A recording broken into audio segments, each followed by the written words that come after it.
Hello नमस्कार, स्वागत है आप सभी का। तो दोस्तों ये हमारा रीजनिंग का पार्ट नंबर 31 होने वाला है। इससे पहले दोस्तों हम लोग 30 पार्ट कर चुके हैं जो कि आपको चैनल पर मिल जाएगा, जिसमें दोस्तों आपको पता है कि हम प्रीवियस ईयर के मोस्ट रिपीटेड क्वेश्चंस करते हैं जो एग्ज़ाम में बार बार पूछे जाते हैं। यानी जिस टाइप के क्वेश्चंस एग्ज़ाम में पूछे गए हैं प्रीवियस ईयर में, वही प्रश्न हम इसमें दोस्तों रखते हैं। ये जो प्रश्न आप देख रहे हैं ये सारे प्रश्न प्रीवियस ईयर एग्ज़ाम में पूछे गए क्वेश्चंस होते हैं।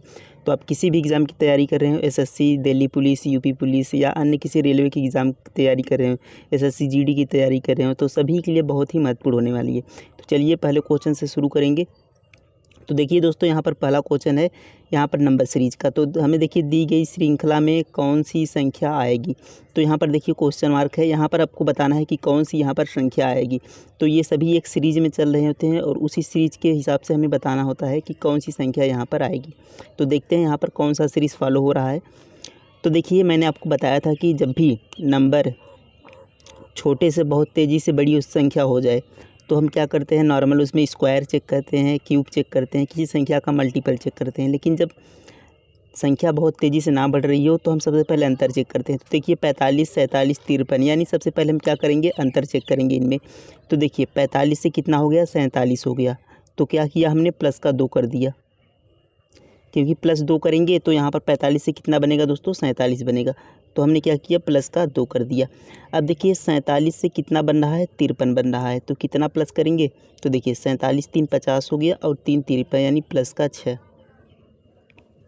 अब देखिए उसी प्रकार 53 से यहाँ पर 65 हो गया, तो 7 5 12, यानी कितना हुआ, प्लस का 12। अब देखिए यहाँ पर 65 से कितना हो गया, 85 हो गया। तो कितना प्लस करना पड़ा, तो यहाँ पर देखिए 5 और यहाँ पर 20, कितना प्लस करना पड़ा, 20 प्लस करना पड़ा। अब आगे क्या प्लस करेंगे, सबसे पहले हम इनमें देखेंगे क्या क्रम चल रहा है। तो दो देखिए, +2 +6 +12 +20। तो यहाँ पर हम सबसे पहले देखिए +2 में अगर हम 4 को ऐड करें, इसमें अगर हम 4 को ऐड करेंगे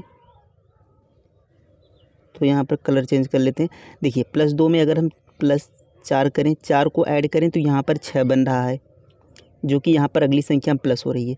अब उसी तरीके से अगर हम देखें इस 6 में, तो 6 में हम +6 को ऐड करेंगे तब जाकर यहाँ पर 12 बन रहा है, जो कि यहाँ पर लिखा है, और उसके बाद 12 ऐड हो रहा है।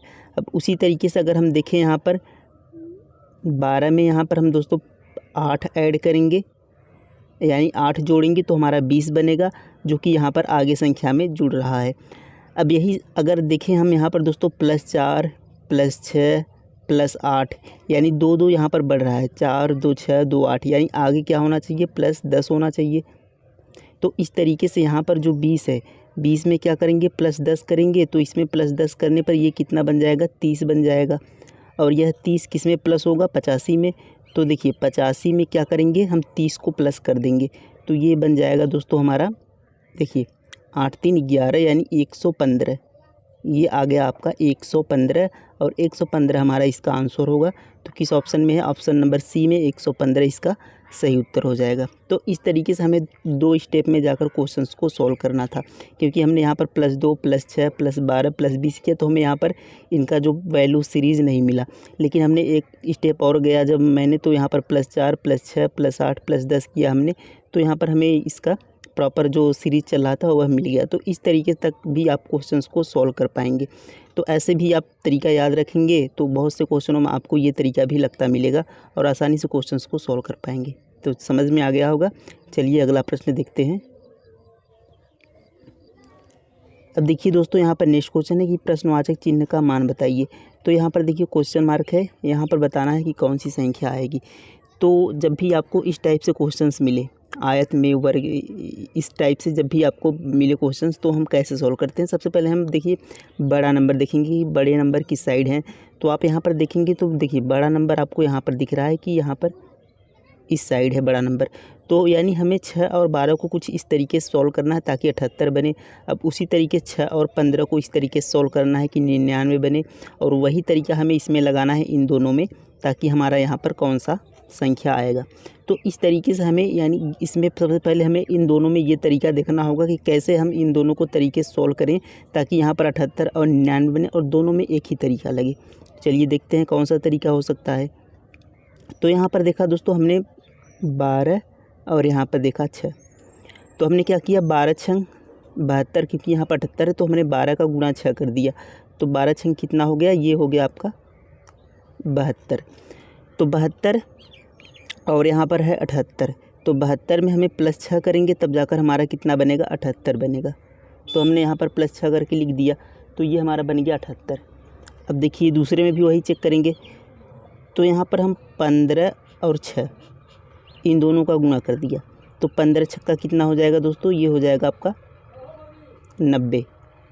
15 छक्का कितना हो जाएगा, 90 हो जाएगा। अब देखिए इसमें हमने 6 प्लस किया था, इसमें भी +6 करेंगे तो ये हमारा 96 बनेगा। लेकिन यहाँ पर देखिए 99 है, यानी 3 ज़्यादा है, यानी इसमें कितना प्लस हुआ है, 9 प्लस हुआ है। तो 9 कैसे प्लस हुआ है, अब यही चीज़ आपको ध्यान देना है। देखिए यहाँ पर 6 है, यहाँ पर 12 है। अगर इन 6 और 12 का अंतर देखेंगे, या तो आप कहें कि 12 में से हम 6 को घटाएंगे तो ये बचेगा हमारा 6, और उसी 6 को हमने इसमें जोड़ दिया है। अब उसी तरीके से यहाँ देखिए 15 है, ये 15 है और यहाँ पर 6 है, तो 15 में से 6 को घटाएंगे तो ये बचेगा हमारा 9, और इस 9 को हमें अब इसमें जोड़ देना है। तो ये कितना बचेगा, ये बन जाएगा हमारा 99। तो इस तरीके से, यानी दोनों संख्याओं का गुणा करना है और दोनों का अंतर उसमें क्या करना है, जोड़ देना है। तो ध्यान देना आपको कि दोनों संख्याओं का गुणा करना है और दोनों का अंतर जोड़ देना है। तो इस तरीके से अब ये हमारा आ गया 99। अब इन दोनों का हम क्या करेंगे, गुणा करेंगे, क्योंकि दोनों संख्याओं का गुणा करना है। तो 13 तियाँ 39 हो जाएगा, और दोनों का अंतर जोड़ना है, तो दोनों का अंतर कितना हो गया, 10। तो 10 को हम क्या करेंगे, जोड़ देंगे। तो 39 10 कितना हो जाएगा, ये आपका बन जाएगा 49 बन गया, और ये आपका हो जाएगा आंसर। तो 49 किस ऑप्शन में है, ऑप्शन नंबर ए में, तो ये आपका सही उत्तर हो जाएगा। तो इस तरीके से आपको प्रश्नों को सॉल्व करना था। तो उम्मीद है ये प्रश्न भी आपको समझ में आया होगा। चलिए अगला प्रश्न देखेंगे। अब देखिए नेक्स्ट क्वेश्चन यहाँ पर है कि सही संबंध का चयन करें। तो आपको बता दें दोस्तों, ये सारे क्वेश्चंस आपके प्रीवियस ईयर एग्ज़ाम में पूछे गए क्वेश्चंस है। एसएससी में, जीडी में, या फिर दिल्ली पुलिस या फिर रेलवे में भी पूछे गए क्वेश्चंस है। तो ये सारे प्रश्न प्रीवियस ईयर क्वेश्चंस हैं। तो आप ये ना सोचें कि ये सारे क्वेश्चंस प्रीवियस ईयर में पूछे गए हैं कि नहीं, ये सभी प्रश्न पूछे गए हैं। देखिए यहाँ पर लड़कियाँ, टेनिस खिलाड़ी, लड़के, तो ये वेन डायग्राम क्वेश्चंस। तो इसमें आपको क्या करना होता है कि एक दूसरे से इनमें संबंध बताना होता है। जैसे देखिए शब्द दिया है, लड़कियाँ दी है, टेनिस और लड़के, तो इनमें आपको एक दूसरे में संबंध बताना है कि ये एक से किस प्रकार संबंधित है। देखिए अब टेनिस खिलाड़ी, तो टेनिस खिलाड़ी, अब हम मान लेते हैं ये हमारा टेनिस खिलाड़ी का गोला है। तो कुछ लड़के भी टेनिस खिलाड़ी हो सकते हैं, कुछ लड़कियां टेनिस खिलाड़ी हो सकती हैं। यानी हम ये नहीं कह सकते कि सभी लड़कियां टेनिस खिलाड़ी होती हैं या सभी लड़के टेनिस खिलाड़ी होते हैं, सभी नहीं कह सकते, क्योंकि कुछ होते हैं कुछ नहीं होते हैं। तो इस तरीके से हम कह सकते हैं कुछ लड़के खिलाड़ी होते हैं टेनिस और कुछ लड़कियां टेनिस खिलाड़ी होती हैं। तो अगर हम इसे मान ले टेनिस खिलाड़ी, ये हमारा जो गोला है टेनिस खिलाड़ी मान ले, तो ये हमारा हो जाएगा कुछ लड़के और यहाँ पर हो जाएगा कुछ लड़कियाँ। तो यहाँ पर देखिए जो कुछ का भाग यहाँ पर है, ये कुछ लड़के खिलाड़ी हैं और कुछ लड़कियाँ टेनिस खिलाड़ी हैं। तो इस तरीके से आपका डायग्राम बनेगा। और ऐसा डायग्राम किस में बनना है दोस्तों, ऑप्शन नंबर डी देखेंगे यहाँ पर, तो ये आपका सही उत्तर हो जाएगा। ये आपका बीच वाला हो गया टेनिस खिलाड़ी, एक हो गया लड़का और एक हो गई लड़कियाँ। तो इस तरीके से आपका डायग्राम बनेगा डी वाला, और ये आपका सही उत्तर हो जाएगा। तो इस तरीके से आपको सॉल्व करना था। उम्मीद है ये भी समझ में आ गया होगा। चलिए अगला प्रश्न देखते हैं। अब देखिए दोस्तों यहाँ पर नेक्स्ट क्वेश्चन है कि दी गई आकृति को खोलने पर कौन सी आकृति यहाँ पर बनेगी। तो ये देखिए पेपर कटिंग का क्वेश्चन है। अब यहाँ पर आप जो तीर साइड देख रहे हैं, तो ये इस तरीके से मोड़ा गया है। अब देखिए यहाँ पर आया तो इस तरीके से इसको क्या किया है, मोड़ा गया है। और यहाँ पर जो आप देख रहे हैं, यहाँ पर एक सर्कल और यहाँ पर इस तरीके से, तो ये कटिंग किया गया है, यानी इस प्रकार से काटा गया है। और वही हमसे पूछा है कि अब जब इसको खोलेंगे तो कौन सी आकृति बनेगी। तो देखिए कैसे हम सॉल्व करेंगे। तो ऑप्शन इसका बेस्ट तरीका होता है दोस्तों कि ऑप्शन द्वारा कैसे सॉल्व करेंगे। देखिए अब यहाँ पर हमने काटा है ये, तो यहाँ पर हमने बीच में काटा है। देखिए यहाँ पर बीच में काटा है, तो ये चारों पर कटेगा, यानी चारों साइड कटेगा। क्योंकि जब इसको देखिए ये इस तरीके से बंद हुआ है यहाँ पर, अब इसको जब खोलेंगे तो ये इस तरीके से इतना पूरा खुल जाएगा। तो यहाँ पर जो कटिंग थी, ये कटिंग यहाँ पर भी होगी, क्योंकि इसको जब मोड़ा गया था तो ये इसी पर पड़ा। अब इसको खोलेंगे तो यहाँ पर कटिंग हो जाएगी और यहाँ पर भी कटिंग तो थी ही। अब फिर जब इसको खोलेंगे तो ये कटिंग दोस्तों यहाँ पर भी आ जाएगी और ये कटिंग यहाँ पर भी आ जाएगी। तो इस तरीके से चारों साइड पर ये कटिंग आपका चला जाएगा। तो हम ये चेक करेंगे किस किस में ये कटिंग है। देखिए, अब देखिए इसमें यहाँ पर है, लेकिन यहाँ ऊपर साइड नहीं है, नीचे भी साइड नहीं, यानी एक ऑप्शन आपका गलत। अब अगर हम देखिए दूसरा बी वाला देखें तो बी में यहाँ पर भी कटिंग, यहाँ पर भी है, नीचे भी है, यहाँ पर भी है, यानी ये सही हो सकता है।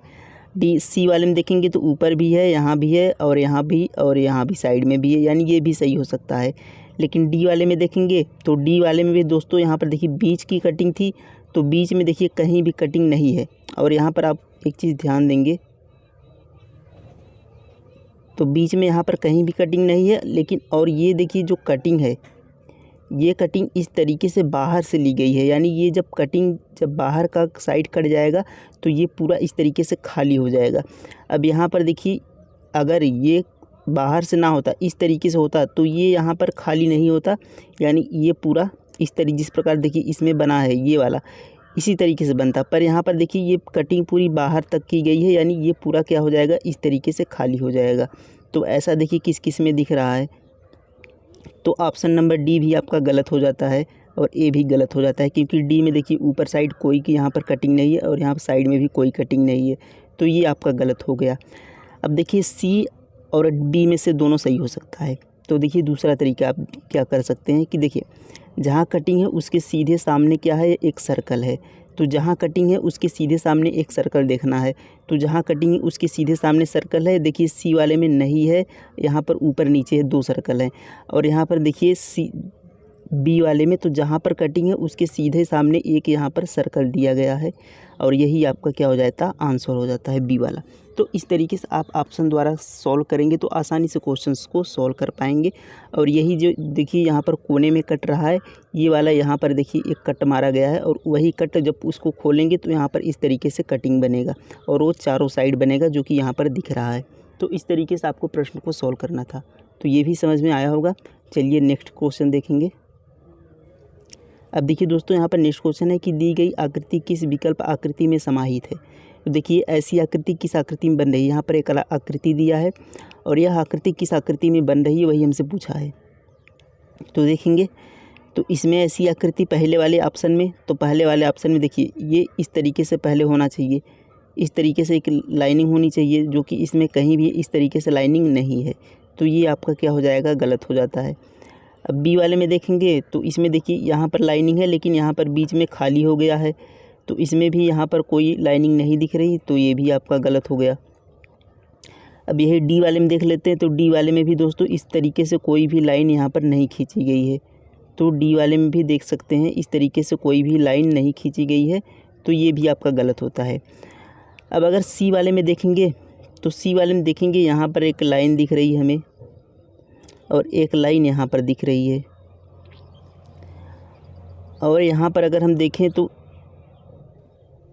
इस तरीके से देखिए यहाँ पर चित्र बना हुआ है इस तरीके से, और यहाँ पर देखेंगे तो इस तरीके से देखिए यहाँ पर एक ऐसे बना हुआ है और यही फिर इस पर तरह से इस तरीके से यहाँ पर आके मिल रहा है। तो ये आकृति जो देखिए जो यहाँ पर बन रही है वही आकृति यहाँ पर हमारा क्वेश्चंस में था। तो ऑप्शन नंबर सी में ये आकृति आपको आसानी से मिल जाएगी। तो इस तरीके से आपको प्रश्न को सॉल्व करना था। देखिए ऑप्शन में कहीं भी नहीं मिला और यहाँ पर ऑप्शन नंबर सी में, सॉरी यहाँ पर 3 ऑप्शन में कहीं भी नहीं, ऑप्शन नंबर सी में यहाँ पर सीधा सीधा हमें मिल रहा था। तो इस तरीके से सॉल्व करना था। और ये प्रश्न देखिए SSC CPO इसी तरीके से सारे क्वेश्चन एग्जाम में पूछे गए हैं। चलिए नेक्स्ट क्वेश्चन देखेंगे। अब देखिए यहाँ पर नेक्स्ट क्वेश्चन है कि दी गई आकृति को कौन सी विकल्प आकृति पूरा करेगी। तो यहाँ पर देखिए एक आकृति दी गई है और इसको पूर्ण करना है, यानी यहाँ पर देखिए जो क्वेश्चन मार्क है तो उसमें इस आकृति को पूरा करने के लिए विकल्प में से हमें उठाना होगा।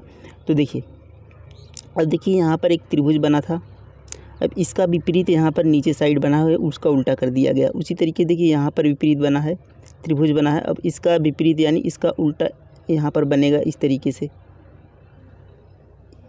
बनना चाहिए। तो वैसी किस में आकृति बन रही है। और ये वाला देखिए जिस तरीके से देखिए इसमें यहाँ पर जुड़ा है तो उसी तरीके से इसमें भी यहाँ पर बनेगा और ये सीधा जाकर इसमें मिल जाएगा। तो इस तरीके से किसमें मिल रहा है, तो यहाँ पर देखेंगे ट्रायंगल ऊपर साइड है, गलत हो गया। ट्रायंगल देखिए इधर राइट साइड है, इधर हो रहा है, जबकि हमें इस तरीके से चाहिए, तो ये भी गलत। और यहाँ पर देखिए ऊपर साइड हो गया, ये भी गलत। केवल ऑप्शन नंबर ए में यहाँ पर मिल रहा है, ये भी सही हो गया। तो देखिए कितने आसानी से हमने ऑप्शन के द्वारा ए को यहाँ पर मार्क कर दिया। तो इस तरीके से आपको प्रश्नों को सॉल्व करना है। तो उम्मीद है दोस्तों ये सारे क्वेश्चंस आपको समझ में आ गए होंगे किस तरीके से हमें सॉल्व करना है। तो वीडियो कैसा लगा कमेंट में ज़रूर बताइएगा। Thank you.